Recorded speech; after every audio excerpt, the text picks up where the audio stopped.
The Devil of Wilson Peak Summer Camp. When I was 18, I worked at Wilson Peak Summer Camp. I'd gone there as a kid, and some of my best memories were there, hiking to the area, swimming in the ice-cold lake, and ending the day with s'mores at the fire. I used to get nostalgic about those days. I don't anymore. There were two things I could remember about the camp that I disliked. One, I lost my beloved stuffed toy dog, Otto. And two, a story that left me with nightmares as a camper called The Devil of Wilson Peak Summer Camp.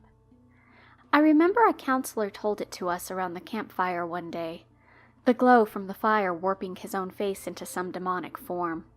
He told us that there was a man who used to live in a small ranch just outside the land that is now part of the camp. His name was Henry Wilson.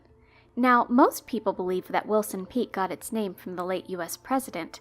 However, believers of the story claimed that it was named after Henry's great-grandfather, Alfred Wilson. Anyway, Henry Wilson lived on his small ranch with his wife and sold meat to the nearby town every week. Henry was a cruel man who often beat his wife and fed her the same gruel that the pigs ate. In fact, he treated the animals much better than his wife. His animals were the one thing he showed an ounce of kindness to. This was especially true to a goat named Gertrude. The rancher was also protective of his land. He often chased trespassers off his property with a butcher's knife that he'd swing around madly. One day, his wife came home to a limp corpse strung up in the old oak tree in the front yard. She screamed. Henry laughed in her face. He claimed that she had been unfaithful and that the man had come looking for her. She feared for her life next. While he was asleep, she snuck back into town and brought back help. The townspeople, knowing of what he did, slit Henry's neck and hanged him in the same tree next to his beloved goat. The next day, his body was gone from the tree, and instead, his wife's had replaced it. The poor soul who had gone by the house was chased off by what they said was a shadowy black figure with no face and a butcher's knife. That was what the counselors told us anyway. I thought it was just a story to get us campers to stick close to our counselors and not wander off. It was just a story, although it did creep me out. My thoughts changed when I became a counselor. I had almost forgotten about the story when I arrived at the camp for the summer. It was a long drive out to the camp. I'd forgotten just how deep in the mountains it really was. The jutted-out snow-capped chunk of rock in the distance that was Wilson's Peak reminded me that I was home again. I hardly recognized the girl who checked me in. "Justin?" She furrowed her brow. "It's Amber, from camp, remember?" Wow, was all I could think. Gone was the tiny girl with oversized glasses and crooked teeth. Now she'd gotten contacts and her teeth were straight. Her hair was long as always, but now it was in a tight ponytail. She was beautiful. I gave her a tight hug and she showed me around. It was about 10 years ago that I had last been to camp. This was like walking back in time through some old memory that I pulled from the back of my mind. The cabins still seemed like they were about to sink into the ground and could use a fresh layer of paint. Or two. Even the tire swing by the mess hall seemed to hang by the same old rope that hung by a few threads. "Things haven't changed much around here," she said to me as we ended our tour. "But that's why I came back, I think." It was her second year as a counselor, so she was a head counselor this year. We were about to go into orientation when she pulled me aside and said in a low voice, "You remember that scary ghost story that Joey told us when we were younger?" I nodded. "What about it?" "Don't bring it up with Mr. Hendricks, the owner, and definitely don't tell it to the kids." "Why?" "Well, some of the kids started believing the story. They were so scared that some of them refused to go back to camp. Mr. Hendricks can't afford to lose any more money. This place is falling apart as it is." Wait, I thought about what she'd said. What do you mean, kids started believing the story? "Honestly, I don't know." She didn't look me in the eyes as she said it. She was hiding something. "I guess kids today are just bigger wusses than we used to be when we were kids." We both laughed, and I didn't press for more. During orientation, we learned camp rules, played awkward icebreaker games, and got to pick which activities we wanted to teach. I've gone bow hunting with my dad since I was 14, so I chose archery. I wasn't sure what else to choose, and I got stuck with photography and pottery, despite my complete lack of any artistic ability whatsoever. Before orientation ended, Mr. Hendricks took on a serious tone. He told us that under no circumstances were we allowed to mention scary stories or anything regarding last year's incident. Most of the other counselors around me seemed confused, but a few, like Amber, hung their heads down in a solemn understanding. I was the only one brave enough to ask what he was talking about. Mr. Hendricks shot me a look. I didn't like him. I never liked him. When I was a kid and cried because I was homesick, he told me I couldn't talk to my parents and that I had to man up and suck it up. Something terrible had happened at this camp. That much was clear to me now. My curiosity wouldn't let my head settle until I knew what that was. I had to make sure I was comfortable with my classes before teaching the kids next week. Archery was a no-brainer for me at this point, and I had taken pottery class in high school. The one thing I needed to learn was photography. We were lucky enough to have our own darkroom at camp, and I was lucky enough that Amber was one of the few people who knew how to develop photos. Kids had to be 13 or older to use it, so I wasn't old enough when I was a camper. She'd taught it last year, she said. We spent the next day together going on a hike overlooking the peak and taking pictures along the way. The hike was harder and longer than I remembered, but maybe I just had more energy back then. We took the photos to the darkroom to develop, and she showed me the process. It took me a few tries to get it right, so out of all the photos we took, only a few were any good. I stared at one of them for a long time. It had turned out blurry, but it was of Amber towards the end of the hike. She looked into the camera with 2 thumbs up. Something dark was in the background. I squinted at it. It looked like a person. I handed the photo to her. "Look in the background. What does that look like to you?" She brought it close to her face and gave me a look. "Looks like a smudge." She handed it back. I looked at it longer. It was definitely a person. "You don't think someone was following us, do you?" "No." She shook her head. "If anything, it's a deer. Besides, you see any other things in these pictures?" I glanced through the few developed photos. Nothing but trees and mountains and a couple of me or Amber. I tried looking at the negatives on the film, but they were too small to tell, and at this point I didn't feel like trying to develop photos that might be blurry anyway, all over again. "See, it's nothing," she said. "You're not letting that old ghost story get to you, are you? I remember you getting all scared about it as a kid." She nudged me as she said it, poking fun at me. I played it off, saying she remembered wrong, even though she was completely right about it. I told myself that was it, and the next day no creepy shadowy figures showed up in the pictures. That day we kissed in the darkroom. It became the place where we could fool around and no one would bother us. Things were pretty normal for a while. The kids arrived and my days were filled with camp songs, camp food, pottery, archery, photography, and Amber. I bugged Amber nearly every day to tell me what happened last summer. She always shook her head, saying that she couldn't talk about it, nor did she want to. She must have eventually either got tired of me asking or trusted me enough to tell me. Maybe a little of both. "Okay, fine," she said. Her hands were trembling slightly.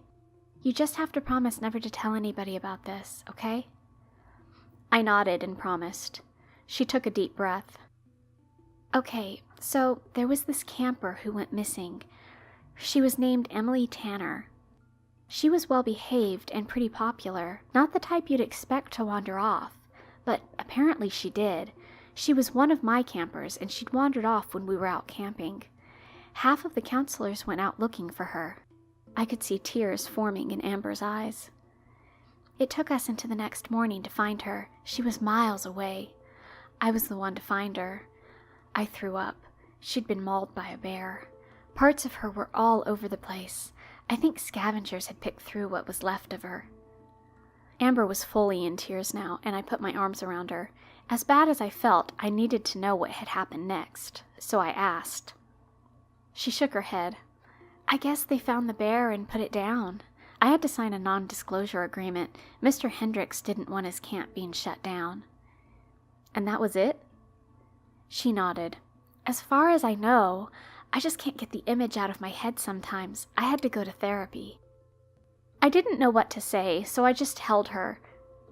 Eventually, I came to the realization that the blurry figure in the photo could have been a bear and wondered if Amber thought so too, or if she just didn't want to consider the possibility. After that, things were different, both at camp and with Amber. Sometimes things would go missing unexpectedly from our cabin, a shoe, a toothbrush here and there. I had a talk with my campers, but no one would fess up. Apparently, it had been occurring a long while for other counselors, but the general consensus was that we had a mixture of forgetful campers and/or a kleptomaniac counselor. We even had a meeting about it with all of the counselors, but no one would admit to it. Mr. Hendricks then had a one-on-one talk with each of us. He told me to be on the lookout and tell him if I saw anything. Amber seemed more tense, though we still messed around. Maybe now that she'd gotten the story out of her system, it made it real again for her. I kept going back to the ghost story. Could the bear have been a cover-up for something more insidious? I'd always known black bears were in the area, but they were usually afraid of humans. Grizzly bears hadn't been seen in the state for more than 40 years. It wasn't like black bears to attack, much less kill. The first thing to make me truly afraid happened when one of my campers refused to go number 2 out in the woods, and I begrudgingly walked him back to the cabins. I only went because he was one of my favorite campers. It was bright enough that we turned off the lantern, the stars and moon guiding our way. He pointed at a group of stars, saying that it was Orion. As I squinted to see the shape, I heard several twigs snap under the weight of something heavy. My camper, Evan, clutched at my side, and I turned on the lantern to see someone or something dark dash away into the night. "It's Henry!" he screamed and tugged at my shirt. "Dude, we have to run!" Crap. That meant that some of the return campers had probably been spreading the old story. It was probably just a bear, I said, then realized that probably wasn't very comforting either. Fear gripped at me and I thrashed around, shining the lantern in every direction. Nothing except a few skittering mice that made Evan clutch at me even tighter. "Come on," I said to him. "It's gone now." Evan put his sleeping bag next to mine that night. He stuck close to me after that too, so much that I was a little annoyed. He even asked to change to have all his classes with me. At 11, he wasn't old enough for photography, but he begged so much that I went and convinced Mr. Hendricks to let him take it. Evan couldn't hold the camera still for his life. We went through his pictures, all blurry and out of focus, though I did have to take one out of the developing bath before any of the kids could see it. This time, a blurry black figure stood among the trees in the distance, watching. I gasped when I saw it. Evan was mad at me for taking his picture, but I told him he'd caught a kid peeing in the distance, so I had to throw it out. Instead, I showed it to Amber. It was the same thing a month earlier. She saw a black smudge, not a person, and waved it off. Evan was a long-term camper of ours. Usually that meant that the parent or parents wanted to get rid of their child for most of the summer. I'd gotten hints from Evan that his parents were alcoholics and well off enough to send him away for so long. It sounded like they sent him away so that they could drink themselves to death. Evan became like a brother to me. On one of our camping trips, I'd finally convinced him that he could at least go pee by himself in the woods. God, I wish I hadn't. It had been about 10 minutes and I was a little worried, but my co-counselor insisted that maybe he was just backed up or something. 10 minutes after that, and I was worried enough that I went to look for him. I called his name and shined a flashlight around. Nothing. I got some of the counselors in the area to help me look. Maybe he'd just gotten lost, I'd hoped. Mr. Hendricks was back in his house, probably fast asleep. No reason to go back and wake him just yet. We searched with our flashlights through the darkness. A thick layer of clouds had shrouded the moon and stars. 4 of us searched the area. Me, 2 other guys, and Amber had volunteered. The rest sat back with the kids. When it became truly apparent that he wasn't close, I ran back to the cabins with the others. He wasn't there either. We woke Mr. Hendricks and he growled at us, telling us we had to keep looking. It would take longer for the police to get here than it would to find him. Before I left, he told me to wait. He came out a minute later with a bow and quiver filled with arrows that I knew weren't for target shooting, and told me to kill whatever or whoever I found. I took them without arguing. There wasn't time for that.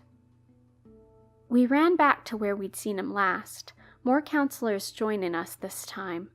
I screamed his name as loudly as I could, but only the howling of the wind in the distance answered back.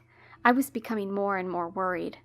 Amber and I stuck together, walking deeper and deeper into the forest before it felt like a lost cause. "You're a hunter, aren't you?" she said to me eventually, and I wanted to slap myself. I needed to stop blindly searching and track him. I'd returned back to the campsite once more and found the area where Evan had urinated. From there, I found a faint but clear trail to my trained eye. My heart stopped. It was too large to be from Evan. Something had carried him. "How can you tell?" Amber asked me as we continued on. "Looks like nothing to me." I told her that she would just have to trust me. I wasn't looking for footprints here. The ground wasn't ideal for them. Instead, I looked for small signs that something had passed through. We followed the trail for miles. Evan had been missing for a couple of hours at this point, and my heart pounded so fast that with each step I thought it would give out. I was sure it would when we came upon a large old cabin surrounded by damaged and rotten wooden fences. A large oak tree stood in front of us, welcoming us with thick, jagged, dead branches. "It's Henry Wilson's cabin," I said louder than I meant, and Amber shushed me. I handed her my flashlight and took out the bow. My hands shook so much that I could hardly take an arrow from the quiver. I took a deep breath and went to the cabin. The trail ended at the door. Amber threw the door to the cabin open and hopped out of its way. I pointed an arrow into the darkness, but found nothing but spiderwebs and dust. I winced as my first step broke the silence with a loud squeak from the floorboards. This place hadn't seen life in decades. It looked like a graveyard for 80s-era furniture and kitchen appliances. I went through each room expecting to see a demonic black figure each time I opened a door, but each time I found nothing but darkness and couches and beds that hadn't fulfilled their purpose since before my time. I was ready to give up when I heard a whimper. It was so muffled that I thought it was nothing at first, almost hadn't heard it over the squeaking floorboards. I locked eyes with Amber, and she looked down. It came from beneath us. I wanted to shout for Evan, but hesitated. What if it wasn't him? Amber and I searched through the cabin. We had to get down there. She was the one who lifted the old carpet to find a trap door. That was when I wished I had a gun. I opened the door carefully and got on my hands and knees and shined the flashlight down into the abyss. What I saw made me shudder. I found piles upon piles of toys, dolls, clothes, even hair. Some looked like they were from when I was a kid by the faded paint and old style. As my eyes searched the piles, I recognized a few things within the mess. Kyle's left shoe, Adrian's lightsaber. One thing that caught my eye, my old toy dog. There was no mistaking it. It was Otto. I hadn't seen him in 10 years. Mixed in were other old toys. Some of them had to have been from the 90s. I couldn't see the whole basement from the angle I was at. I had to go in. I strapped the bow around my back and climbed down the ladder cautiously with the flashlight in my mouth. One of the rungs of the rotten wood snapped under my weight, and I fell to the packed earth with a hard thud, my flashlight breaking with the fall and sending me into complete darkness. Amber shined her flashlight down at me, offering me some light as I drew my bow. I could hardly hold it straight as fear gripped at me. "Are you okay?" she whispered. I nodded and waved her off. She hesitantly tossed down her flashlight, and I darted it around. More kids' belongings scattered around in a mess. Then I noticed the walls. They had pictures on them. They were covered in pictures. Some were from our photography studio, stolen either from the trash bin or the studio itself. I hoped it wasn't the latter. Scattered around the photographs were hastily drawn pictures. My eyes became large as I realized what they were of. In one area, there were multiple drawings with the name Emily scribbled on each. Another batch made me pause. They were of Evan. I searched through the basement until I saw something squirm in the corner.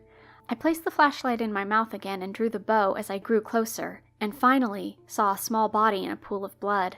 I dropped my bow and ran to Evan. He was in bad shape. I knew that even though I knew little about first aid. He'd been cut up and stabbed multiple times, like some sort of animal. He looked at me with weary eyes. It was as if he was hardly there. "I found him!" I shouted up to Amber. No response. "Amber?" Nothing. Instead, I heard her scream. Her wail resonated through the basement like a siren. I ran to her, but the cellar door slammed shut. I pushed on it to open, but it wouldn't budge. "Amber!" I yelled, her screaming now muffled and distant. I was helpless, but I still pulled on the door. I heard something else, a man, yelling out in pain. Too old to be any of the counselors. Was it Mr. Hendricks? I ran back to Evan, knowing I was trapped, and tried bandaging some of his wounds. The blood just soaked through within seconds. We were going to die together. I was convinced. I sat next to him, holding his hand that felt cold and limp until the cellar door creaked open. I readied my arrow. I was going to kill him. I almost did, until Mr. Hendricks held up his hands. "Easy, easy," he said. "It's all over now." I didn't lower the bow. "How do I know you didn't do this? Where's Amber?" Amber popped her head down into the basement. "I'm okay," she said softly, her voice shaking. He drew closer, hands still up. He didn't have his bow anymore. "I just want to help the damn kid. He's gonna bleed out if I don't." I didn't know whether to trust him, but I trusted my gut and let him forward. He had a bag in his hand which he used to patch Evan up before we could get him to the hospital. I knew I made the right choice when I saw the body outside of the house. He was so thin that I don't know how he survived. And he wore all black and a faceless mask. I knew I'd seen him before. I wasn't crazy. I took off the mask to see a man who wasn't too much older than myself. The police arrived just a few minutes later. It had taken them an hour to get to the camp, and they'd followed Amber's screams from there. Paramedics carried Evan off in an ambulance. When I asked if they thought he'd be okay, all they said was that they would try their best. I told the police everything I knew, but they still wanted to take me in for questioning. I didn't have anything to hide. Turns out, Mr. Hendricks did. I told the police about the Emily drawings.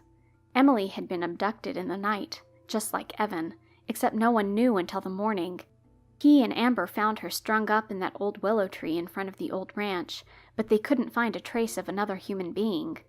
So Mr. Hendricks took his chances and figured it was some sicko who wouldn't strike again. He made it look like a bear attack and left the body in the woods for first scavengers, then the counselors to find. He made Amber lie, threatened her life for it. Apparently, he paid off some police officers and a mortician, too. This time, he had no way out. Amber and I were free to go, and we waited for Evan in the hospital until he came to. Evan had gone through a lot, more than any kid should ever have to go through, and through more than what I'll say here for the sake of both your and my sanity. Hearing him say it once was enough. We didn't leave until his parents made it. Even then, as his parents drove off with him, he didn't want us to go. I gave his parents my number in case they needed a babysitter, as that was all I could think about, but I never got a call. It turns out the man who had squatted in the basement was the man who had come up with the ghost story all those years ago. He probably hadn't intended on it at the time, but he returned later, donning the mask and the outfit of the demon he conjured up in his story. He lived on stolen food through the years, stealing food quietly in the night, just enough to live on. He had a fixation on kids, so he stole some of their belongings. Just a thing or two here and there, not enough to be noticed. Eventually, he'd gotten greedy and taken enough things that people did notice. He'd gotten less careful, and sometimes people did notice him. Or maybe that's what he wanted. I don't know. What I do know is eventually the toys and belongings weren't enough for him. He wanted more. He wanted the real thing, so he took it.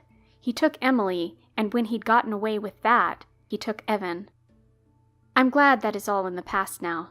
Wilson Peak Summer Camp is no more, and Mr. Hendricks is in prison for a few more years still. I still keep an eye on Evan sometimes, but I haven't made contact in fear that it'd bring back all the memories. Apparently he's on his college track and field team now.